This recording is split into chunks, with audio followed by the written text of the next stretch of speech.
March 9, 1945, 10:30 p.m. Shitamachi District, Tokyo. Air raid sirens echoed across the darkened capital. It was just one more warning in a series of more than 100 alerts since November 1944. Many residents in the crowded wooden neighborhoods barely reacted. They assumed, as usual, that American B-29s would stay high above the city at 30,000 feet, dropping bombs that rarely hit their targets. But this night would not be like the others. Over the next 3 hours, 279 Boeing B-29 Superfortresses would unleash 1,665 tons of incendiary bombs on Tokyo. Between 83,000 and 100,000 people would be killed, making it the deadliest air raid in human history. Survivors would see not only the destruction of their homes, but also the collapse of Japan's belief that the war could continue. Unlike earlier missions, the bombers came in at altitudes of just 5,000 to 9,000 feet. To carry the maximum bomb load, most defensive guns were stripped away. On board were M69 napalm cluster bombs, weapons designed to ignite firestorms in cities built largely from wood and paper. American planners had studied Tokyo's weaknesses for months, even building and testing firebombs on replica Japanese houses at Dugway Proving Ground in Utah. By dawn, the scale of destruction was almost beyond belief. According to Tokyo Metropolitan Police records, 171 buildings were destroyed. More than 1 million people were left homeless. Japan's ability to wage war was shattered in a single night. The tactics of Curtis LeMay. Major General Curtis LeMay had arrived in the Marianas in January 1945 to rescue a bombing campaign that was failing. The B-29s, each costing $639,188, more than the price of a naval warship, were advanced aircraft, but high-altitude precision bombing was ineffective. Jet stream winds at 250 mph scattered bombs, cloud cover ruined accuracy, and mechanical breakdowns were constant. On March 8th, LeMay revealed his new plan. The bombers would fly at night at low altitude, carrying incendiaries instead of high explosives. To fit in more bombs, most of their defensive armament would be removed. The risk was high, and LeMay was so uncertain of success that he never told his superior, General Henry Hap Arnold, admitting later that he wanted to shield him from blame if the mission failed. The target was carefully chosen, the Shitamachi district covering 1 square miles home to 750,000 people. Analysts had used pre-war insurance maps and surveys to pinpoint the most vulnerable neighborhoods. Seasonal winds predicted at 17 to 28 mph would help the flames spread rapidly. The firestorm. At 12:08 a.m. on March 10th, the Pathfinder B-29s arrived over Tokyo at 7,000 feet. They were so low that people on the ground could see the crews inside the glass noses. The Pathfinders dropped M47 incendiaries in an X-shaped pattern over the most crowded working-class districts near the Sumida River in Koto and Cho wards. The main force followed in waves for 3 hours. Out of 334 bombers dispatched, 279 successfully hit their targets. Each carried around 6 tons of incendiaries, E-46 clusters filled with 38 M69 napalm bombs. Developed by Standard Oil's research division, these bombs were designed to punch through tile roofs, then spray burning napalm inside. Within 30 minutes, thousands of fires merged into a massive firestorm. Winds at ground level exceeded 100 mph. Heat reached 1,800 degrees Fahrenheit. Strong enough to throw 140,000-pound B-29s around like leaves in the air. Testimony from the 52nd Bombardment Squadron describes the flames swallowing entire neighborhoods in minutes. Survivor accounts Haruyo Nihei, who was only 8 years old at the time, recalled, "There was a strong wind that night, and when I came out of the shelter, all I saw was fire. Burning clothes, tatami mats, and debris flew through the air. It looked like a river of fire moving down the street. I saw a baby burning on a mother's back. I saw children on fire still running." Yoshiko Hashimoto, a 24-year-old mother, also survived, though she lost her parents and sister. She later told American occupation officials how she jumped into the Sumida River with her baby. The heat was unbearable. "My mother placed her protective hood on my head and looked at me. I managed to reach a raft and put my baby on it. His eyes were wide open. I feared he was dying." Katsumoto Sayotome, who was 12 during the raid, later dedicated his life to collecting testimonies from survivors and founded the Center of the Tokyo Raids and War Damage. His own words remain haunting. "The bombs fell and it sounded like rain. I was shocked by the intensity. My parents died in the fire. For survivors like me, the war never ended. Official records and response reports from the Tokyo Metropolitan Police and Fire Department documented the catastrophe. The fire department's classified report of March 10th listed 96 fire trucks destroyed, 88 firefighters killed, 37 missing, and almost no ability to fight the flames. Water evaporated before reaching the fire. The confirmed death toll was 83,793, though estimates went as high as 100,000. Precise records showed 267,171 buildings destroyed, 5,000 people displaced, and 8 square miles of Tokyo reduced to ash. Both Japanese and American historians later verified these figures. Emperor Hirohito's reaction is preserved in the diary of Marquis Kido Koichi, his Lord Keeper of the Privy Seal. On March 18th, Hirohito personally toured the destroyed districts for 6 hours. He told aides that the war must be ended as soon as possible. Witnesses, including former Prime Minister Konoe Fumimaro, recalled that the emperor was deeply shaken by what he saw. This inspection marked a turning point in his attitude, even though surrender would not come for another 5 months. Military and American perspectives. Captured military documents show that Japanese leaders understood the hopelessness of their situation. A report from Imperial General Headquarters on March 15th admitted, enemy achieved a 36.1 casualty ratio. Using 1,665 tons of incendiaries, they destroyed 8 kilometer. With current B-29 strength, all major cities can be eliminated. No effective countermeasures exist. Yet at a War Council meeting, Admiral Sumu Toyoda argued that America could not have many atomic weapons and urged Japan to fight on. His statement proved tragically wrong.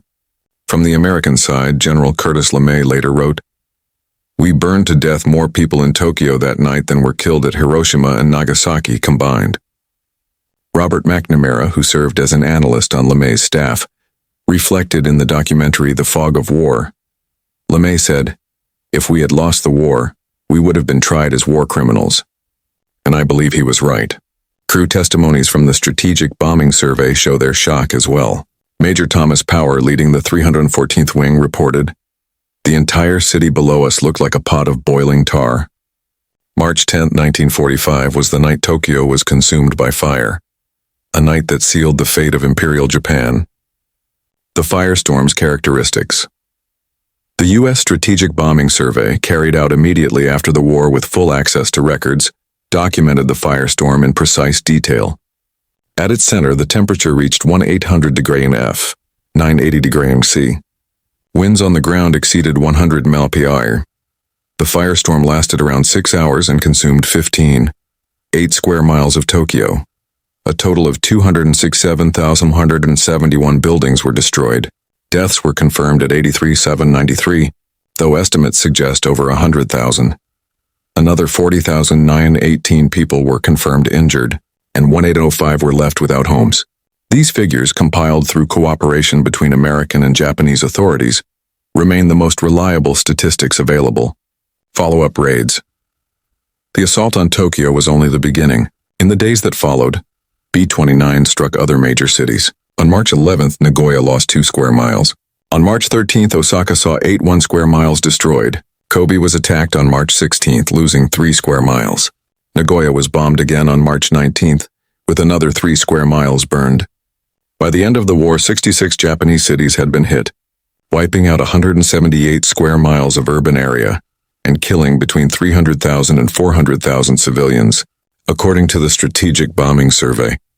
The Industrial Impact Occupation Authorities reviewed company records to measure the destruction of Japan's industry. Tokyo's output dropped by 50%. Around 22,000 skilled workers were killed. More than 2,400 small factories were destroyed, and half of the city's transportation system was lost. Power generation was cut by 73%.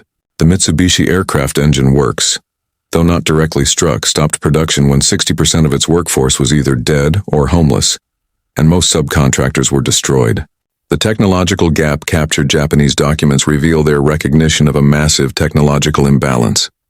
They noted that America was producing around 100 B-29s each month, while Japanese fighter output across all models reached only 200 per month. The B-29 could reach an operational ceiling of 31,000 feet, higher than most Japanese fighters could climb. Radar-directed guns were nearly absent in Japan, and no effective night fighters were available.